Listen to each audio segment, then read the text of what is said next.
Muchas gracias, Phil. Es, lo único que puede seguir después de eso es la palabra de Dios, ¿no? Muy buenos días, hermanos. Es un gozo verlos nuevamente. Estamos muy entusiasmados pensando en lo que Dios va a hacer por medio de esta conferencia. En particular porque el tema este año es tan vital para la salud de la iglesia. Como seguramente han visto, el tema de esta conferencia es la doctrina de las Escrituras. La doctrina de las Escrituras. Vamos a exponer lo que la Biblia dice de sí misma, lo que Dios dice acerca de su propia palabra. Ahora, me han comentado que algunos están en contra de este tema, acusándonos de adorar a la Biblia en vez de adorar a Dios.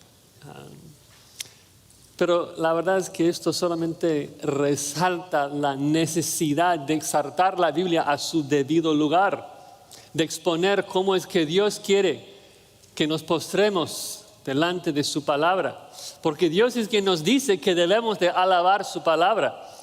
Dice, en Dios alabaré su palabra, en Jehová su palabra alabaré. David en el Salmo 56, ya leímos el Salmo 138, que Dios ha engrandecido su palabra por encima de todas las cosas, al mismo nivel que su nombre. Y la razón es simple y al mismo tiempo contundente. La Biblia es la única revelación verbal que tenemos de parte de Dios. La única manera de conocer cómo es Dios y glorificarlo de acuerdo con sus perfecciones. Ahora es cierto que la creación nos revela algunas cosas. Pablo nos dice en Romanos 1, de que nos revela algo de su deidad, de su eterno poder. Pero este conocimiento es solamente suficiente para condenarnos. No es de que uno puede leer las estrellas y ahí aprender de que Cristo murió en el lugar del pecador. No. Por eso Dios nos habló, para que pudiéramos aprender del Evangelio. La Biblia es esa revelación y no hay ninguna otra. No es de que Dios te va a hablar ahí a tu oído, no es de que Dios te va a hablar desde el cielo en voz alta, de manera personal. No, todo lo que Dios quiso decirnos ya lo ha dicho en la Biblia. Efesios 2:20 dice que estamos siendo edificados por encima del fundamento que los apóstoles y profetas ya pusieron. Judas dice que ya tenemos la fe una vez dada a los santos. Pedro dice que todo lo que necesitamos para la vida y la piedad lo tenemos en la Escritura. Y nuestro hermano Evis Carballosa nos va a hablar del canon, así que no me meto más. Pero el punto es de que si no hay más revelación, entonces la Biblia es la única comunicación verbal que tenemos de parte de Dios. Por eso es tan vital conocerla. Sin la Biblia no podemos conocer las perfecciones de Cristo. No podemos conocer los grandes hechos que Dios ha hecho en la redención. Y es por eso que estimamos tanto a la Biblia.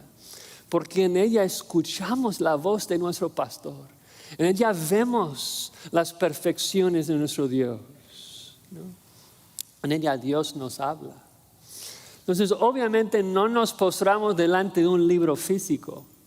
Pero sí nos postramos temblando ante las palabras que revelan la majestad de nuestro gran trino Dios. Y por eso Dios exalta su palabra, porque sabe de que cuando estimamos la revelación, adoraremos al que revela esa revelación. Así que queremos estudiar lo que Dios nos dice acerca de su palabra.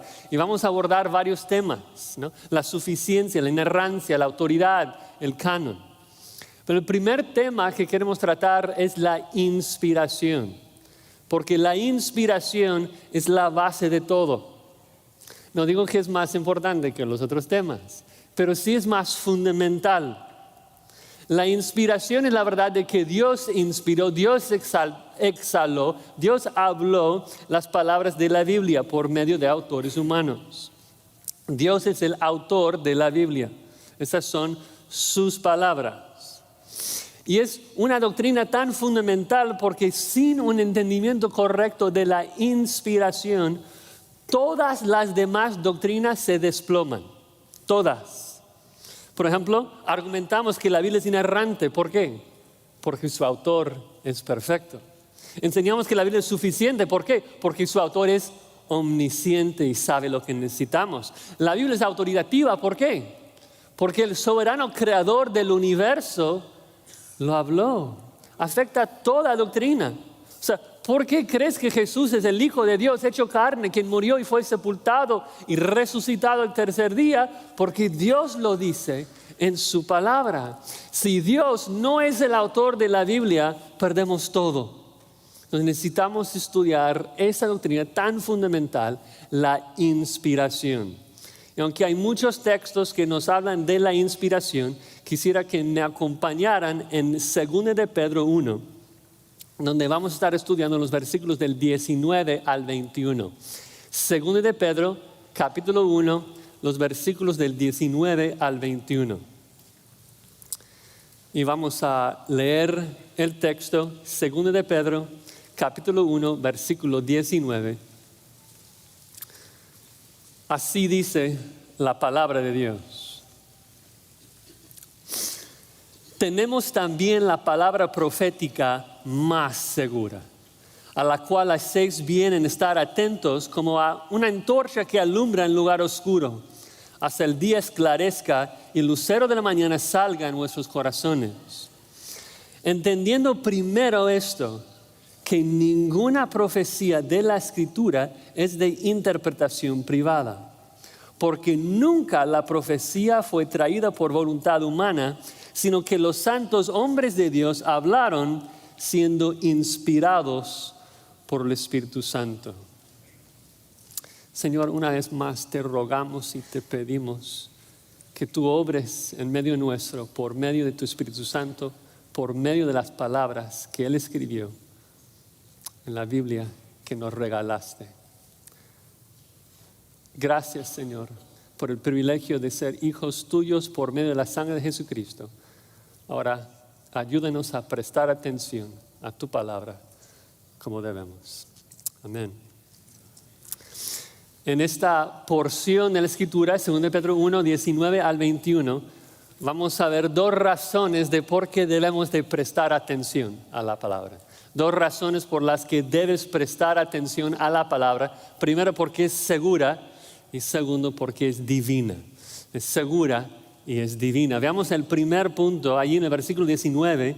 Debes prestar atención a la palabra porque es segura, la palabra más segura. Pedro dice, tenemos también la palabra profética más segura. La palabra profética simplemente se refiere a la Escritura.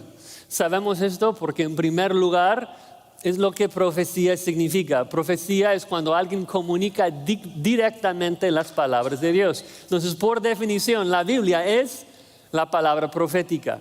Pero también en el contexto, Pedro explica en el versículo 20, sustituyendo la palabra profética por profecía de la Escritura, para hacernos entender de que la palabra profética se refiere a las Escrituras, la Biblia. Entonces Pedro afirma acá de que la Biblia es la palabra más segura.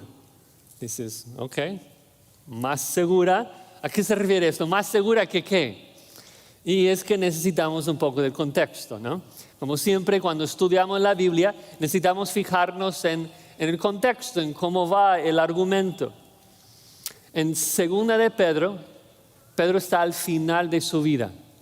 En el 1:14 dice que Cristo le reveló que en muy poco tiempo, en breve, tiene que abandonar su cuerpo, tiene que morir.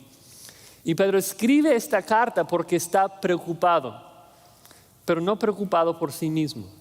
Está preocupado que después de su partida sus oyentes iban a ser seducidos por los falsos maestros y apartarse de la sana doctrina.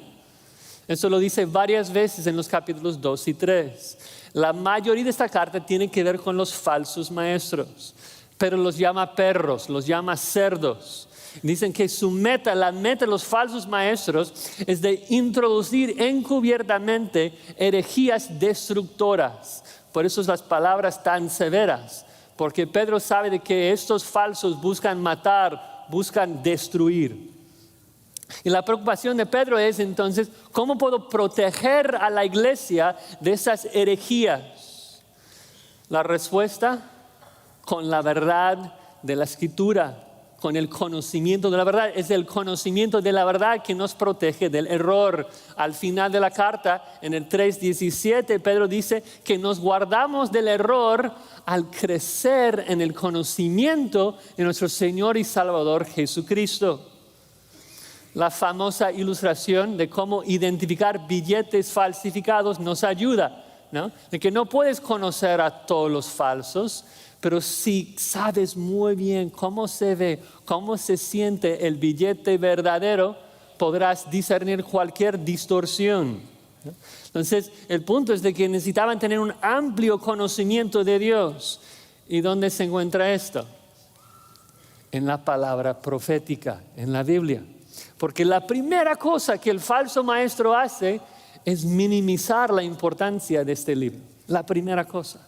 Porque el falso no quiere que sus oyentes conozcan la verdad.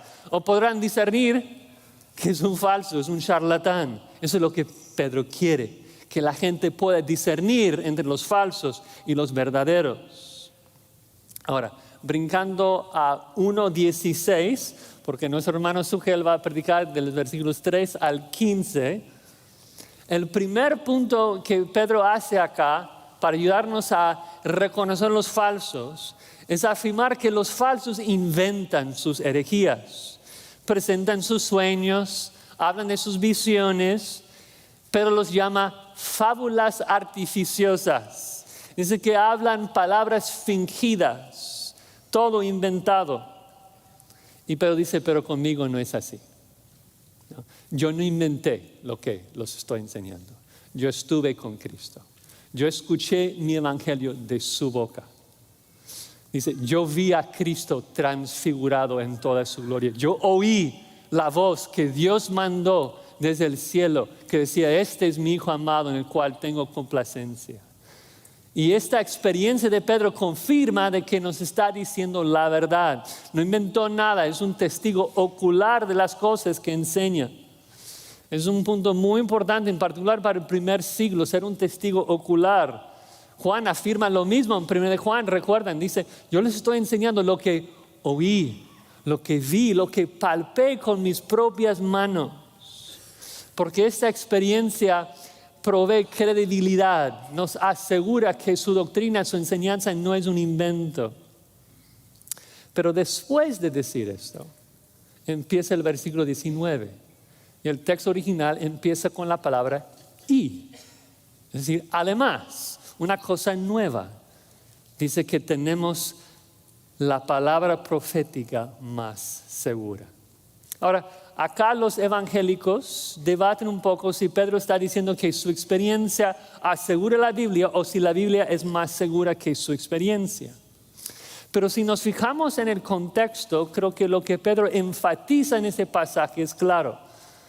En particular porque Pedro nos explica en los versículos que siguen, los versículos 20 y 21, el por qué, la razón de por qué la Biblia es la palabra más segura. Y la razón de esa seguridad no es su experiencia, la razón de su seguridad es la inspiración. Los versículos del 20 a 21 que veremos dicen que la palabra es segura porque no se originó en la voluntad del hombre, no se basa en la experiencia del hombre, sino que se basa en la obra del Espíritu Santo inspirando a los autores humanos. Es un mensaje que fue preservado del error humano. Una palabra segura, porque el Espíritu de Dios es quien orquestó su escrito. Entonces, seguros, versículos de 16 al 18 afirman de que el testimonio de Pedro asegura que la Biblia es veraz. Esto sí. Pero los versículos del 19 al 21 afirman que la inspiración, el hecho de que Dios escribió la Biblia, la hace aún más segura. En otras palabras, primero Pedro establece y nos habla de la fuente de sus enseñanzas, su experiencia. Pero luego nos habla de la fuente de la Biblia, Dios. Pero miren, aun si alguien no está de acuerdo conmigo, aun si diferimos en cuanto a cómo es que la Biblia llegó a ser segura, todo evangélico está de acuerdo en que hoy el resultado es que tenemos una palabra más segura, de que esta es la palabra más segura que hay.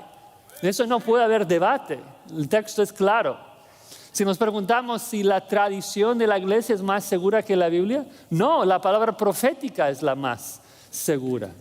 Si la pregunta es si la experiencia de uno es segura porque es lo que nosotros sentimos, la respuesta es no. La palabra profética es la más segura que cualquier otra cosa. La gente hoy en día dice, no, es de que Josías, yo lo sentí.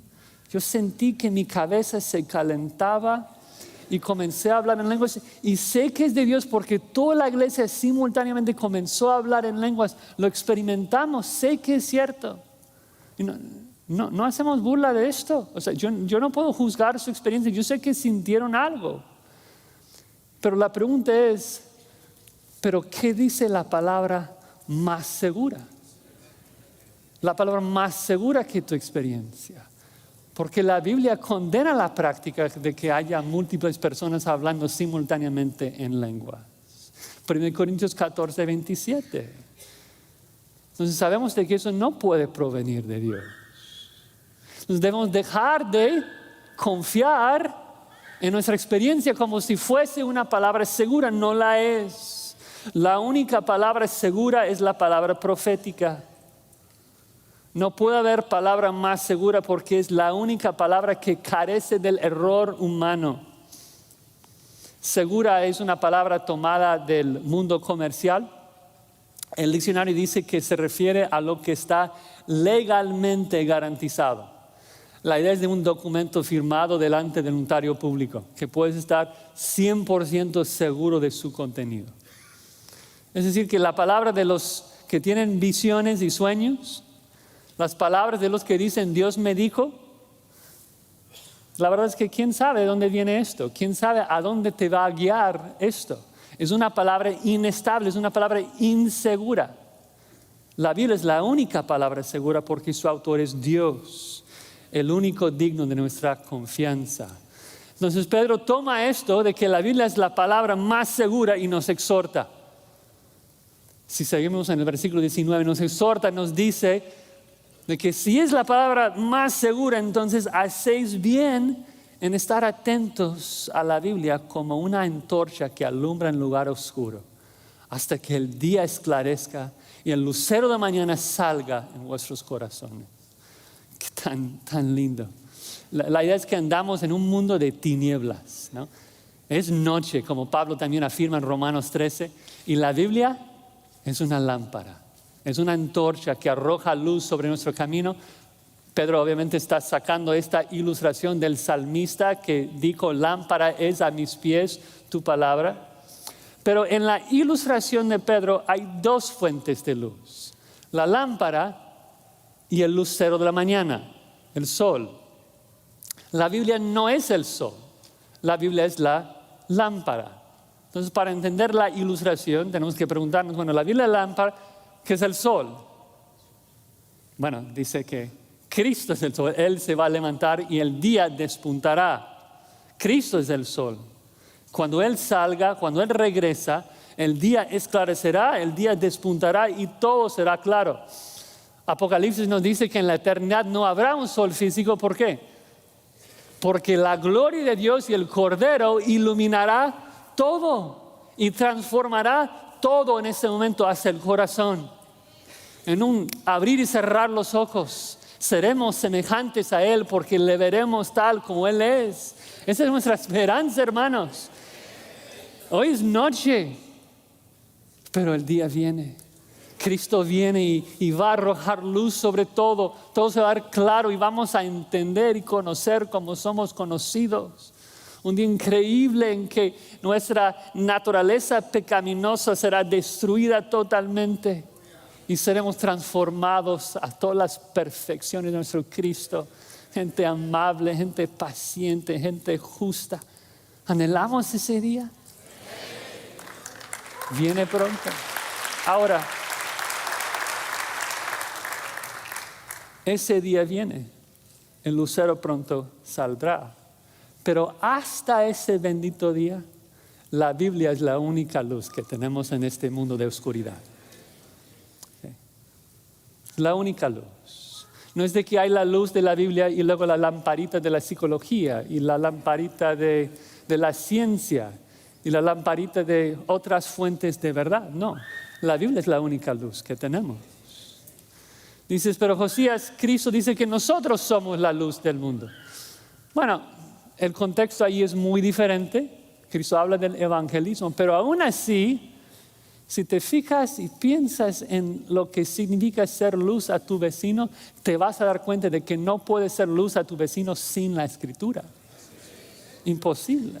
No puedes arrojar luz sobre la vida de tu vecino si nunca le hablas del Evangelio de Jesucristo. Si no le dices de que el Hijo de Dios encarnado, si no le comunicas las buenas nuevas de que Cristo murió en lugar de pecadores y que el Padre levantó al tercer día, tu vecino morirá en la oscuridad de sus pecados. ¿Y dónde encuentras esas verdades? De que Dios ofrece perdón al pecador por medio de la cruz del Calvario. En la Escritura, la única luz que hay en este mundo oscuro. ¿No? Hasta el regreso de Cristo, la Biblia es la única cosa que emite verdadera luz en este mundo. Entonces debemos estar alerta, dice Pedro, atentos, siempre usando nuestra lámpara. En particular en el contexto porque es lo que nos protege de los falsos maestros. Digamos que andas caminando, andas por la noche y te encuentras con un vendedor que está sentado detrás de una mesa. Y ese vendedor te ofrece algo. Es muy oscuro, no puedes ver bien. Pero lo pone ahí sobre su mesa y te dice que es una joya preciosa, sin valor. Lo tocas y sí, pareciera ser una joya preciosa. Pedro te exhorta, antes de sacar tu cartera, sé sabio, sé atento, saca tu lámpara primero, ¿no?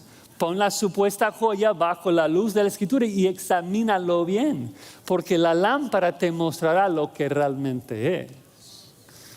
Un predicador dijo una vez de que es fácil admirar las joyas de este mundo en la oscuridad.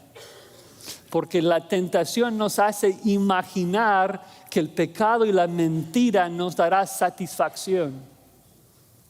Pero luego cuando prendes la luz de la Escritura, te das cuenta que lo que estás viendo y tocando allí en esa mesa es una cucaracha muerta.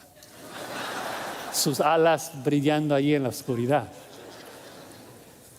Pero si no prendes la Biblia, si no iluminas, si no arrojas luz sobre la mesa, jamás te vas a dar cuenta. Así que debemos usar nuestra antorcha en cada momento. Siempre prestar atención a su luz. Hace un tiempo fuimos a acampar para el cumpleaños de mi hijo. Acá en Los Ángeles siempre hay luz, ¿no? Siempre puedes ver. Y ahí no hubo luna, no hubo luz absoluta. Salgo de la carpa y, no veo nada. Tuve que regresar a la carpa para sacar la lámpara. Y el punto es que Dios quiere que veamos el andar cristiano así. No puedes andar en este mundo sin la luz de la Escritura. Es imposible. Es imposible. Isaías nos dice, si os dijeren, preguntad a los encantadores y a los adivinos que susurran hablando. Responded, ¿no consultará el pueblo a su Dios? A la ley y al testimonio, ¿sí? A la Escritura. La exhortación de nuestros tiempos es idéntico, hermanos.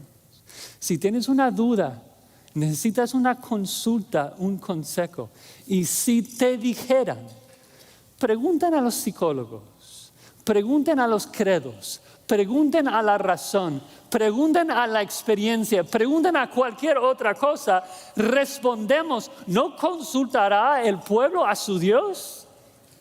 A la ley, al testimonio, a la Escritura y punto. No hay otra luz en este mundo. La palabra de Dios es la única palabra segura porque su autor es Dios. Y eso nos guía al segundo punto. Que no solamente debemos prestar atención a la palabra porque es segura, sino también porque es divina. Es divina. Ven allí el versículo 20, dice lo siguiente. Entendiendo primero esto, que ninguna profecía de la Escritura es de interpretación privada, porque nunca la profecía fue traída por voluntad humana. Pero dice, primero tenemos que entender esto, entenderlo bien. Ninguna profecía de la Escritura es de interpretación privada. ¿A qué se refiere esto? Que la Biblia no es de interpretación privada. Bueno, los católicos nos dicen que esto significa que tú no puedes interpretar la Biblia en tu casa, que tú necesitas que la iglesia interprete la Biblia por ti. Pero esto es absurdo, porque el punto de esta carta es de que debemos usar la lámpara, debemos leerla, debemos aplicarla. Además hay muchos otros textos que hablan de esto. 1 Corintios 2, el hombre natural no puede entender la Escritura, pero nosotros sí. Juan tiene palabras aún más fuertes. En 1 Juan 2, 26 y 27 nos dice que si alguien te dice de que tú le necesitas para entender y interpretar la Biblia, es un falso maestro que te quiere engañar. ¿Sí? Porque tenemos la unción del Santo. No necesitamos a ningún maestro en particular. Ahora, ¿nos beneficiamos de maestros? Sí. Dios ha regalado pastores y maestros a su iglesia, pero no necesitamos a ninguno en particular. No me necesitan. No nos necesitan. La persona que se para enfrente de los hermanos y les dice de que ellos le necesitan para leer la Biblia, hay que huir de él. Porque el maestro bíblico hace todo lo opuesto. Anima a sus oyentes a confirmar su enseñanza. ¿Dónde? Acá. En ser gente como la gente noble de Berea, que escudriñaban las Escrituras para estar seguro de la enseñanza aún del apóstol Pablo. Entonces sí podemos, sí debemos interpretar la Biblia en nuestras casas. Entonces, ¿a qué se refiere? Bueno, otra vez el contexto nos ayuda. Interpretación privada, ¿a qué se refiere? Bueno, si seguimos leyendo, dice que la Escritura no es de interpretación privada. ¿Por qué? Porque nunca la profecía fue traída por voluntad humana. Entonces Pedro habla del origen, de cómo fue traída la profecía. En otras palabras, la interpretación privada no se refiere al lector, nosotros interpretando el texto, sino que se refiere al autor, se refiere al profeta. El punto es que cuando el profeta dio su profecía, él no se metió ahí en el proceso para dar su propio giro, su propio interpretación. No, la interpretación del profeta no forma parte de la inspiración. Entonces la Biblia no es como la palabra de los falsos charlatanes que inventaban fábulas artificiosas y palabras fingidas. No, fue el Espíritu de Dios quien orquestó el escrito de la Biblia de principio a fin. Versículo 21 sigue con este mismo punto. Afirman que los santos hombres de Dios hablaron no de su propia explicación, no de su propia interpretación, sino que hablaron siendo inspirados por el Espíritu Santo. Entonces debemos prestar atención a la palabra porque no nos presenta con las palabras de un hombre. Nos revela las palabras de Dios. ¿Sí? Observen también que dice que ninguna profecía de la Escritura se originó en el hombre. Y eso es muy importante porque a veces la gente ve niveles de inspiración en la Biblia, ¿no? Que dicen, bueno, los 10 mandamientos, súper inspirados, porque Dios los escribió con su dedo. Y las palabras de Jesús, pues ponlas en rojo, muy inspirados, ¿no? Las palabras de Pablo, sí, sí, también inspirados, más o menos. La profecía de Abdías, como que más, menos que más. No, ninguna profecía tiene su origen en el hombre. Eso significa que toda la Escritura es inspirada al mismo nivel. ¿Sí? Cada letra de la Escritura tiene su origen en Dios. Entonces habla de la fuente de la Escritura. Lo curioso es de que, habiendo afirmado esto, de que en el contexto la interpretación privada está ligada al profeta, no a nosotros, pero la implicación del texto afecta a nosotros, ¿no? Y creo que los reformadores hicieron bien en enfatizar de que la inspiración debe afectar nuestra interpretación. Y usan este texto para enfatizarlo. Yo no tengo la autoridad de tergiversar el texto. Yo no tengo la autoridad de alegorizar el texto. Yo no tengo la autoridad de determinar el significado del texto. Dios hizo esto cuando escribió la Biblia. Entonces, aunque el punto del versículo se trata de la fuente de la Biblia, pero la implicación es que no podemos interpretar la Biblia a nuestro propio gusto, porque Dios estableció el significado del texto cuando lo inspiró. Entonces, cuando estamos leyendo la Biblia, cuando estamos interpretando la Biblia, dejemos de decir qué significa esto para ti. Podemos hablar de cómo aplicarlo en tu vida, pero decir qué significa para ti como si tú pudieras tener tu propia interpretación privada, tu propia explicación, no. Si Dios escribió la Biblia, la única pregunta que vale es, ¿qué significa para Él? ¿Qué es lo que el autor quiso comunicar acá? Pero esta pregunta evoca una pregunta en mi mente. Cuando decimos ¿qué quiso comunicar el autor? ¿A quién nos referimos? ¿A quién nos referimos? Mi pregunta, si estoy leyendo Romanos, por ejemplo, mi pregunta debe ser, ¿qué es lo que Pablo quiso comunicar acá? O mi pregunta debe ser, ¿qué es lo que Dios quiso comunicar acá? ¿Cómo era la relación entre el autor divino y el autor humano? Bueno, gracias a Dios, eso es precisamente lo que Pedro nos explica en el versículo 21, cuando dice que los santos hombres de Dios hablaron siendo inspirados por el Espíritu Santo.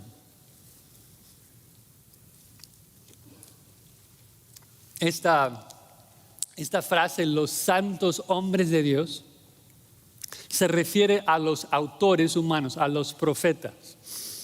La frase hombre de Dios o varón de Dios es un título técnico en la Biblia que se refiere a la persona que comunica de parte de Dios. Moisés, el varón de Dios. Samuel, el varón de Dios. Muchas veces en Reyes y en los profetas se habla del varón de Dios sin hablar de quién es. Pero el término significa un profeta que va a hablar de parte de Jehová. Entonces, hombres de Dios, los profetas hablaron, comunicaron, pero dice siendo inspirados por el Espíritu Santo. Entonces, obvio, la clave para entender esta afirmación es esa palabra, inspirados. ¿A qué se refiere de que el Espíritu Santo estuvo inspirándolos? Bueno, en español el término inspirar presenta varias connotaciones, ¿no? Hablamos de un artista muy inspirado. Hablamos de una idea inspirada. El diccionario español dice inspirar, sugerir temas para la composición de una obra literaria. Segunda definición, infundir ideas en la mente. ¿Es el punto? Así inspiró el Espíritu Santo a los autores humanos, infundiendo ideas, meramente guiándoles. Porque si esto fuese el caso, entonces cabe lugar para que el autor humano introdujera error, ¿no?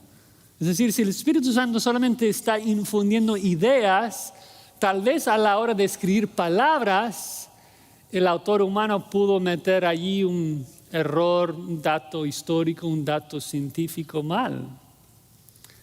¿Este tipo de inspiración nos presentaría con una palabra más segura que cualquier otra? No.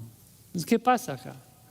Lo que pasa es que no podemos hacer exégesis solamente con un diccionario español, porque Dios no inspiró su palabra en español. Entonces la pregunta es, ¿cuál es el significado, el sentido de la palabra original, en este caso griego? Bueno, el diccionario griego dice que la palabra acá traducida inspirado significa llevar, traer o cargar. La idea es de cargar algo o para llevarlo para allá o para traerlo para acá. Trata de transportar algo cargándolo de un lugar a otro. Y Pedro nos ayuda porque utiliza esta misma palabra 4 veces en esta sección. Entonces vamos a poder ver el sentido de la palabra no solamente con el diccionario, sino con el contexto. No necesitas leer griego para esto, gracias a Dios. El verbo primero ocurre en los versículos 17 y 18 y se traduce como enviada. En la transfiguración, una historia que conocemos, Dios envió su voz. Fue una vez enviada desde el cielo a la tierra para comunicar el mensaje: este es mi Hijo amado en el cual tengo complacencia. Ahora, la pregunta: ¿existe la posibilidad de que entre un error allí en las palabras, en ese proceso?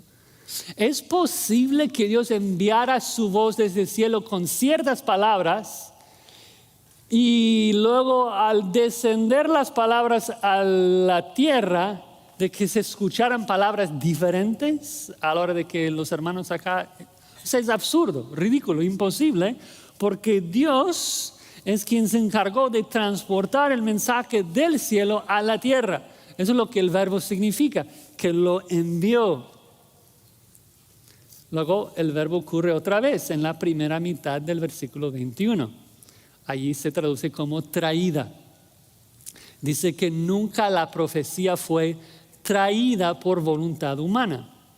Es decir, las palabras de la profecía jamás, ni una sola vez, se trajeron a la Biblia por medio de la voluntad humana. Ya vimos esto, que la fuente, el origen del mensaje nunca fue el hombre. No es de que el hombre inventó un mensaje y que luego él lo trajo al mundo y que ahora califica como profecía. Imposible. Profecía, por definición, fue traída por Dios. Entonces, otra vez, vemos que la idea del verbo es de transportar algo, o para enviarlo o para traerlo. Entonces, ahora llegando a la segunda mitad del versículo 21, cuando dice que los hombres hablaron siendo inspirados por el Espíritu Santo, creo que mejor podemos entender el punto. Los hombres hablaron siendo cargados por el Espíritu Santo. Los hombres escribieron, pero el Espíritu Santo estaba transportándolos al lugar exacto donde Él los quiso. Es una acción continua en el original. Cada palabra que escribieron, lo escribieron bajo la dirección y ayuda del Espíritu Santo. Lindo pensar en eso, en esa ayuda. Y hay muchos otros textos en la Biblia que afirman esa verdad. Zacarías habla de las palabras que Jehová de los ejércitos envió por su Espíritu por medio de los profetas, ¿no?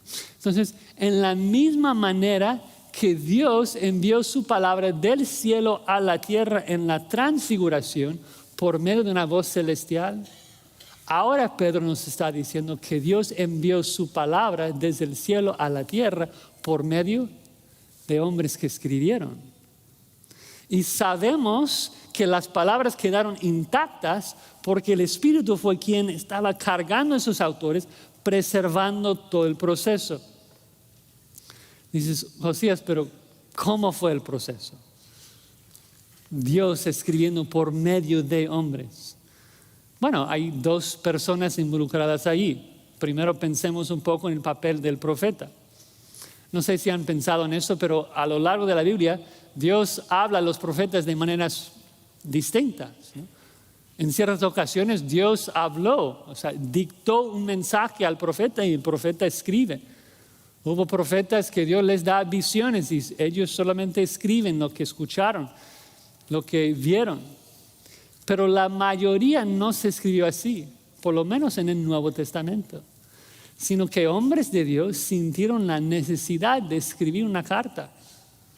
Pensamos, por ejemplo, en Pablo, que siente la necesidad de escribir una carta a los Gálatas porque está preocupado que se van a circuncidar. Escribe entonces con su propio vocabulario, escribe con su propio estilo. De hecho, podemos corroborar esto porque cuando comparamos el estilo de Pablo con Lucas, con Juan, son todos diferentes. El Espíritu de Dios estaba cargándolos, llevándolos a escribir de tal manera que el resultado fuese exactamente lo que Dios quiso, pero no anulando, no invalidando su propia voluntad. Pero el resultado queda exactamente como Dios quiso.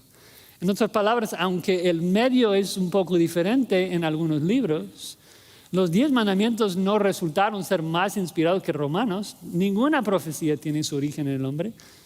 Todo es de Dios.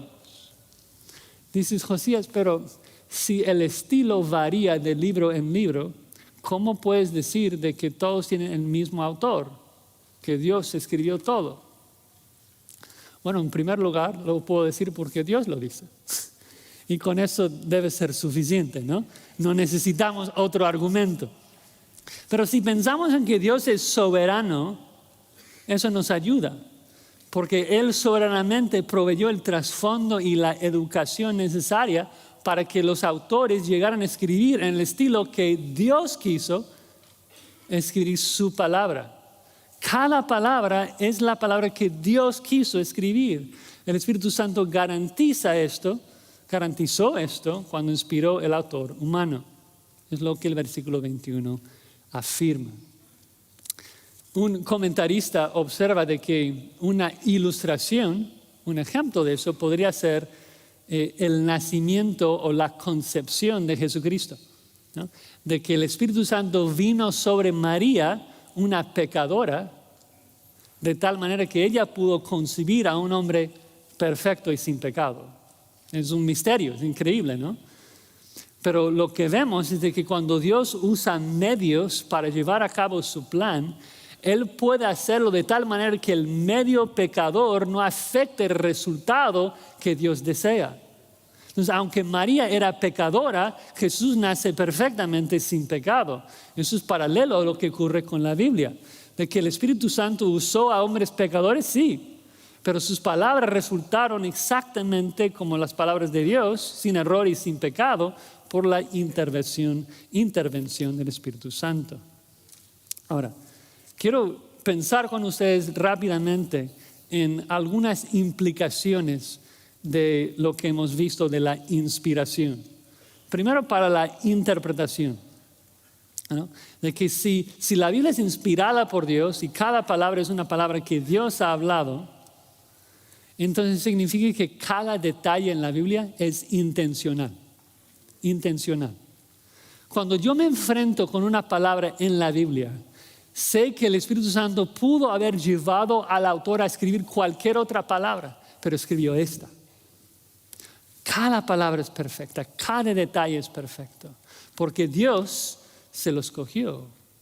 Por eso estudiamos la gramática, porque importa si la palabra es singular o plural, importa si el verbo es pasado, presente o futuro, porque el Espíritu Santo llevó al autor a escribirlo exactamente como lo tenemos. Y Dios trata a su palabra así, a la perfección. Por ejemplo, Pablo prueba que Jesús es la simiente de Abraham. ¿Por qué? Porque Moisés dijo simiente singular, no plural. Jesús prueba la resurrección porque Moisés dijo de que Dios es el Dios de Abraham, de Isaac y Jacob, no de que era su Dios. Cada detalle es perfecto como lo es su autor. Cada detalle muestra su soberana inspiración. Otra manera que la inspiración afecta nuestra interpretación es que nos ayuda a ver de que existe una sola intención en la Escritura, no varia.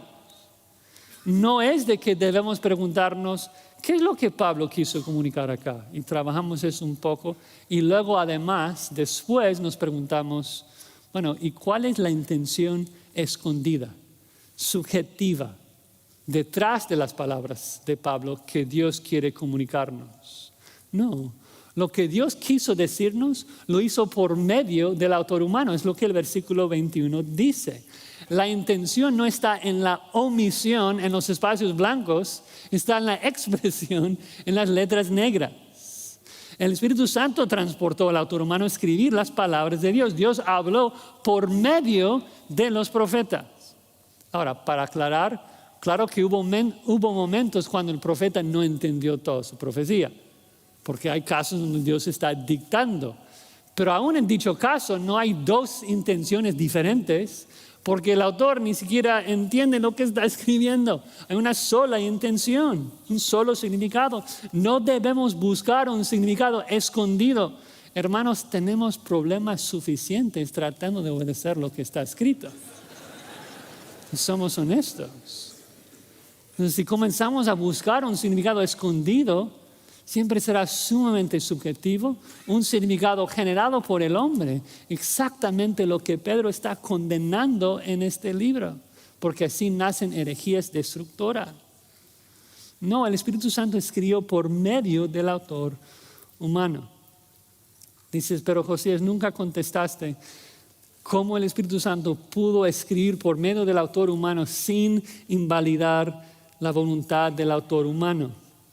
Bueno, porque es un misterio digno de nuestra adoración. No sé cómo es que el Espíritu Santo pudo guiarlo, pero sé que lo hizo con éxito. ¿Sí?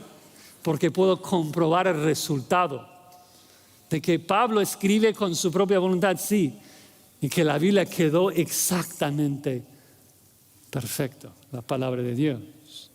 De hecho, otro texto que debemos ver rápidamente es 2 de Timoteo 3:16. Ustedes lo saben, pero si quieren buscarlo, 2 de Timoteo 3:16. Porque lo que afirma acá es tan importante para este tema de inspiración. 2 de Timoteo 3:16 dice que toda la escritura es inspirada por Dios. Y observen que Pablo no dice que todos los autores fueron inspirados por Dios. Esto es cierto. Está afirmando algo diferente. No solamente el autor fue inspirado, el texto mismo es inspirado por Dios. De hecho, la palabra original allí, inspirada, literalmente significa exhalada, hablada. Toda la escritura, cada palabra es exhalada por Dios. Entonces no es como muchos dicen en nuestros tiempos que la Biblia contiene la palabra de Dios. No, la Biblia es la palabra de Dios. Eso es lo que significa la inspiración, que cada palabra de la Biblia es una palabra que Dios escribió por medio de un autor humano. Prestemos atención entonces, hermanos, a la Biblia, porque es la palabra de Dios. Es la palabra de Dios. Sí, increíble, es una cosa que decimos tan a menudo que a veces como que no sentimos lo que significa, que es la palabra de Dios, ¿no? Todos los autores de la Biblia lo resaltan porque es tan increíble. Moisés lo dice, los profetas lo dicen, Jesús siempre, no solo del pan vivirá el hombre, sino de toda palabra de Dios. ¿Cómo no vamos a prestar atención a esta palabra? Es la palabra poderosa del creador del universo. El soberano creador del universo nos escribió un libro, hermano. Es un tesoro. Dices, sí, pero Josías, si somos honestos, es un poco diferente, ¿no? O sea, esta es una palabra escrita, tiene menos poder que una palabra hablada. No, es todo el punto de la inspiración, ¿no? Pedro nos dijo en el versículo 21 que la Biblia tiene la calidad de ser una palabra hablada. Los profetas hablaron siendo inspirados, ¿no? Tiene la misma autoridad, el mismo poder. Es la palabra de Dios. ¿Cómo no vamos a prestar atención a una palabra tan poderosa como la palabra divina? Cuando Dios habla, cosas pasan. Dios habló y el mundo llegó a existir. La palabra de Dios, hermanos, tiene poder para crear, poder para transformar tu alma. Tiene poder y jamás volverá a él vacía, siempre cumplirá su propósito, o para condenar al que la descuida, o para bendecir al que le obedece. ¿Y sabe lo más lindo para nosotros que somos creyentes? Es que Dios nos dice que su palabra tiene el propósito no solo de glorificar su nombre, sino también de transformar al creyente a la imagen de Cristo, que somos santificados por medio de la palabra, Juan 17:17. Pedro dice en el 1:4 de que nosotros hemos llegado a participar de la naturaleza divina por medio del conocimiento de Cristo. Si no prestas atención entonces a esta palabra, pone en tela de juicio si de verdad quieres ser como Cristo, si realmente amas a sus perfecciones, porque es lo que este libro hace, nos transforma a su imagen. Qué lindo, qué precioso. ¿Tú crees que la Biblia tiene ese poder para cambiarte? Dale tu atención. Entonces, ¿no? En conclusión, hermanos, Pedro nos ha dado dos razones muy contundentes de por qué debemos prestar atención a la palabra. Es segura, sin invención humana, y es divina, sin error humano. Ahora, leímos Isaías 66:2, donde Dios dice que mirará a aquel que es pobre y humilde de espíritu y que tiembla a su palabra. Entonces, si la pregunta es, ¿qué debe de ser nuestra actitud frente a la Biblia? He aquí la respuesta. Dios quiere que temblemos ante la Biblia porque es su palabra.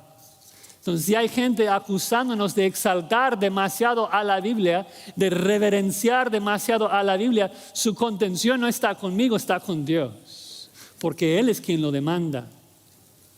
De hecho, pensando más en esto, la idea de temblar ante la palabra de Dios que Isaías dice, nos regresa a Éxodo 19, ¿no?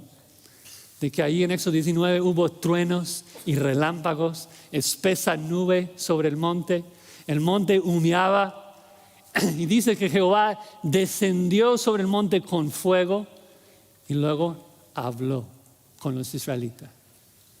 ¿Y qué hacían los israelitas? O sea, temblaban de miedo y dicen, pues ya no, o vamos a morir. Ahora, dices, bueno, Josías, si Dios me hablara así, yo también temblaría. Ojalá que Dios me hablara de manera personal así. Pero es que Dios solamente me habla en la Biblia. ¿Dios solamente te habla en la Biblia? ¿Te das cuenta de cómo es que esto va en contra de todo lo que Pedro nos ha enseñado de la inspiración? Si la Biblia es una palabra inferior, el Espíritu Santo falló en su obra de cargar al autor humano.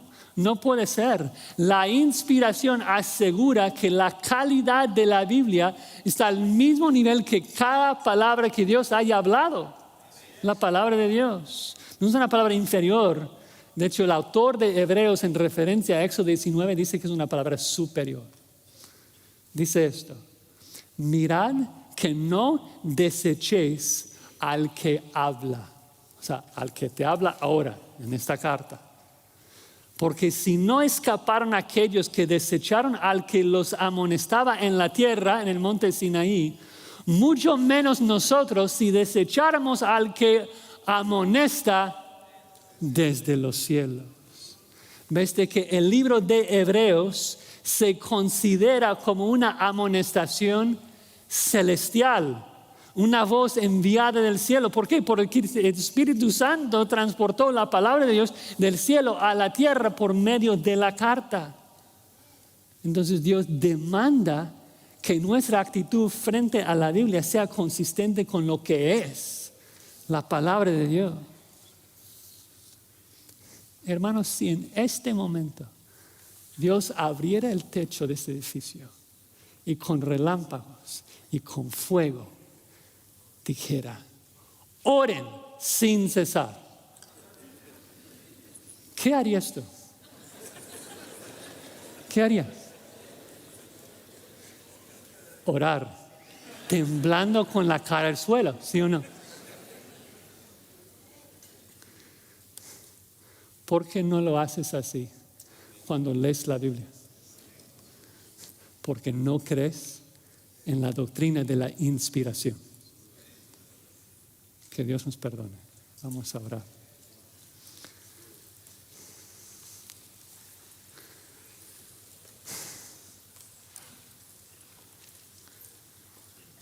Señor, venimos a tu presencia con gratitud de que tu Espíritu Santo nos revele nuestro pecado. Y lo confesamos, Señor, tantas veces hemos leído tu palabra sin temblar. Hemos leído tu palabra sin reverenciarla, sin apreciarla, sin el entendimiento de que cuando leemos tu palabra tú nos hablas. Hemos leído tu palabra sin confiar en su poder. Y te rogamos que nos perdones y que nos ayudes a prestar atención a tu palabra como nuestra única lámpara, nuestra única antorcha en este mundo oscuro. Para que aprendamos, Señor, cómo eres tú. Queremos conocerte, Señor. Queremos conocer todas tus perfecciones. Queremos conocer todo lo que has hecho por nosotros. Para que tu Espíritu Santo nos transforme a esa imagen. Para que nosotros podamos luego transmitir y comunicar ese mismo mensaje a los que todavía no te conocen, Señor. Queremos ver que esta tierra sea llena de tu gloria, Señor. De que cada boca confiese el señorío de nuestro Cristo. Sabemos que un día lo hará, pero queremos verlo hoy. Así que te rogamos que obres por medio de tu palabra en tus siervos para tu gloria. Amén.